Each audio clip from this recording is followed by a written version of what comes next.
Yang terhormat Bapak-bapak, Ibu-ibu, salam Pancasila. Bapak-bapak, Ibu-ibu yang media video saya ini, tolong jangan lupa subscribe, like, dan di-share. Sifatnya gratis. Pada hari Selasa tanggal 18 Januari tahun 2022 ini, saya akan mengomentari Kejaksaan Agung sudah menetapkan tersangka dalam kasus korupsi Kementerian Pertahanan terkait satelit. Baru beberapa hari Menteri Polhukam Mahfud MD melaporkan Menteri Pertahanan ke Kejaksaan Agung RI.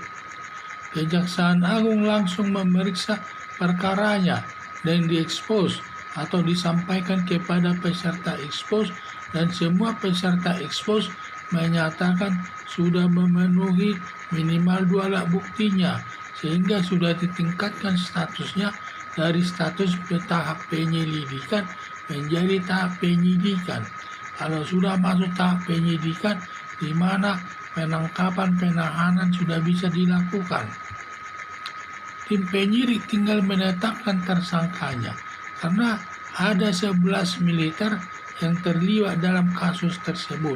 Tentu nanti yang ditentukannya mungkin dalam beberapa kasus, sehingga sekarang dipilih dulu siapa saja dalam kasus pertama, siapa tersangkanya, dalam kasus kedua siapa tersangkanya, demikian seterusnya.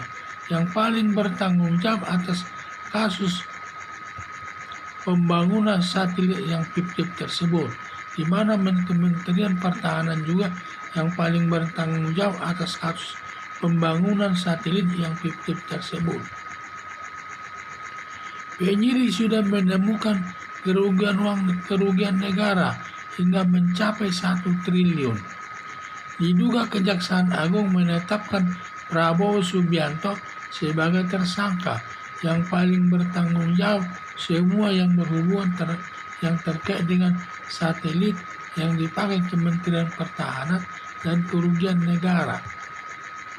Kinerja kejaksaan perlu diacungi jempol, begitu cepat penyelesaian perkara tersebut. Biasanya dalam menangani perkara besar biasa membutuhkan waktu lama, bertahun-tahun, tetapi ini hanya hitungan minggu saja sudah bisa ditetapkan siapa tersangkanya. Berarti perlu diacungi jempol adalah Kejaksaan Agung, terutama Jaksa Agungnya, cepat menyelesaikan perkara tersebut tanpa bertele-tele. Harapan saya perkara tersebut sampai ke pengadilan untuk dihukum sesuai perbuatannya, karena ini sudah kejadiannya mulai tahun 2015 tersebut, di mana beberapa kali sudah berganti Menteri Pertahanannya, tetapi makanya ada 11 militer yang diduga sebagai tersangkanya. Tinggal nanti menentukan siapa-siapa saja yang pertama kali nanti dijadikan sebagai tersangka. Dan kasus tersebut sangat menarik perhatian masyarakat, dan inilah akibatnya kalau anggaran Kementerian Pertahanan ini tidak boleh diketahui oleh masyarakat, sehingga seenaknya menggunakan anggaran tersebut. Bertahun-tahun dia memakai satelit tersebut tidak dibayar, karena pembangunan satelitnya belum tidak jadi-jadi, tetapi satelit tersebut tetap dipakai sampai menyimpang katanya dari orbitnya, yaitu satelit tersebut. Sehingga kalau tidak dibayar itu, di mana nanti selama 3 tahun tidak dibayar, maka satelit itu akan digunakan oleh negara lain. Negara Indonesia tidak bisa lagi menggunakannya.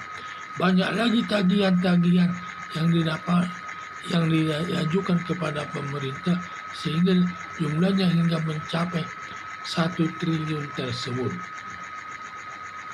Jadi yang saya lihat, Kementerian Pertahanan ini tidak memperhatikan tugasnya selama ini, sehingga ada beberapa satelit direncanakan pembangunannya, tetapi belum ada anggarannya sudah direncanakan. tentu perusahaannya itu juga menutup bayarannya dan juga menggunakan satelit tersebut karena sudah sampai 3 tahun dipakai tidak dibayar sehingga ditagihlah pemerintah untuk membayarnya. Belum lagi ada putusan pengadilan arbitrase di Singapura yang menjatuhkan hukuman kepada pemerintah Indonesia harus membayar sekian puluh juta dolar karena dia tidak memakai satelit tersebut belum dibayar. Dia banyak sekali kerugian negara akibat perbuatan daripada Kementerian Pertahanan Prabowo Subianto tersebut. Sehingga dugaan saya, di mana hasil pemeriksaan Kejaksaan Agung tersebut sudah tidak ada ditemukan 11 sebagai calon tersangka anggota militer. Mungkin nanti akan tinggal menetapkan siapa saja nanti sebagai tersangka yang pertama kali dilakukan. Mungkin semua akan disidangkan, tetapi bertahap di penyelesaiannya. Mungkin dugaan saya yang pertama nanti ditetapkan sebagai tersangkanya adalah Prabowo Subianto.